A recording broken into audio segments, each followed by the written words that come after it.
कहाँ से जो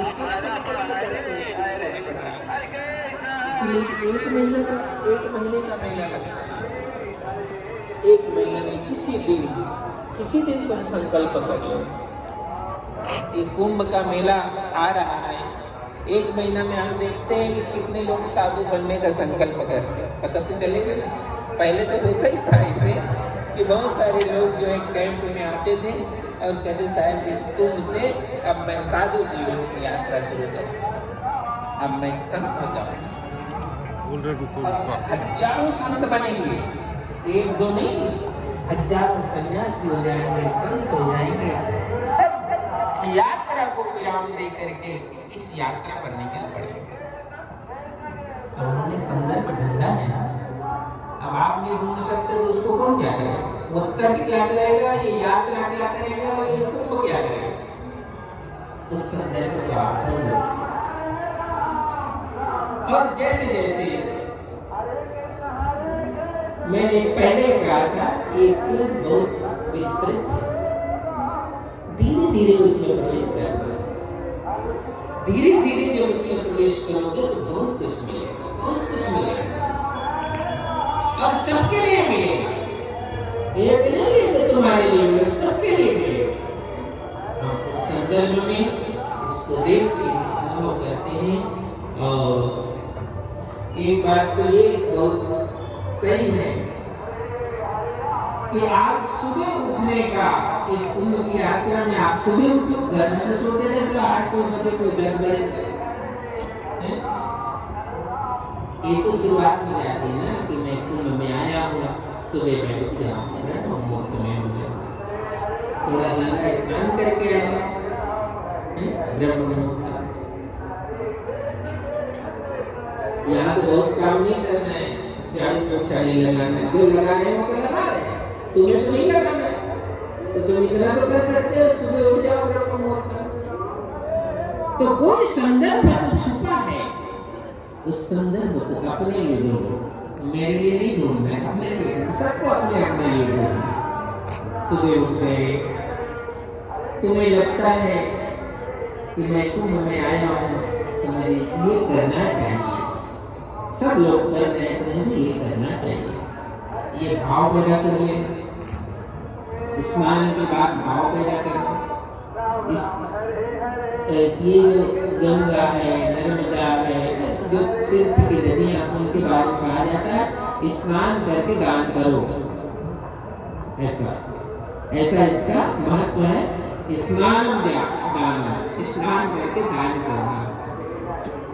तो दान से तात्पर्य तो कुछ चीजें होता है, कोई अन्न दान करता है, कोई द्रव्य दान करता है, ऐसा दान का महत्व, दान करना। ये शास्त्रों में इसकी महिमा क्यों बताई गई? स्नान करके दान करें। एक तो ये है कि जैसे आप स्नान करते हो तो भावों के साथ आप स्नान करते हो, भाव प्रवण होना चाहिए। भाव प्रवण है तो स्नान के बाद फिर ये कहा गया शास्त्रों में गुरुजनों के द्वारा कि दान करना, स्नान के बाद दान करना। तो जीवन में कुछ बचाए रखे हो यदि इस भाव से कि मैं इसको दान करूंगा, तभी तो दान होगा। तुमने तो भाव से बचाया ही नहीं तो कहां से दान होगा? तो भाव से बचा कर रखोगे वही दान, दूसरा क्या दान करोगे। संत महापुरुष तो ये भी कहते हैं, तो इस कुंभ मेला में आए हो तो कुछ अवगुण दान कर दो। अवगुण को गंगा जी को दे, दुर्बुद्धि को गंगा जी को दे, वो भी दान है, वो भी दान है। यही लेकर जाना है कि मैं यहाँ सुबह उठ जा रही हूँ, उठ जा रहा हूँ, मैं घर में जाकर के इसी नियम का पालन करूंगा। ये भी एक दान है, मेरे जीवन के लिए दान है कि मैं यहाँ जिस नियम का पालन कर रहा हूँ, सुबह उठ जा रहा हूँ, मैं घर में जाकर के भी तब सुबह ही उठूँ। ये भी तो एक संकल्प हो गया। तो बहुत से संदर्भ है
थोड़ा थोड़ा चरणामृत कर सबको दे दिया जाता है, लेकिन वहाँ अपात्र ही थे, इसलिए अपात्र से बचाने के लिए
साहेब ने कहा मैं अमृत लेकर घूम रहा हूँ, अमृत तेरी पूरिया और मुझे देखनी बोल आप शरीर का जी मिला।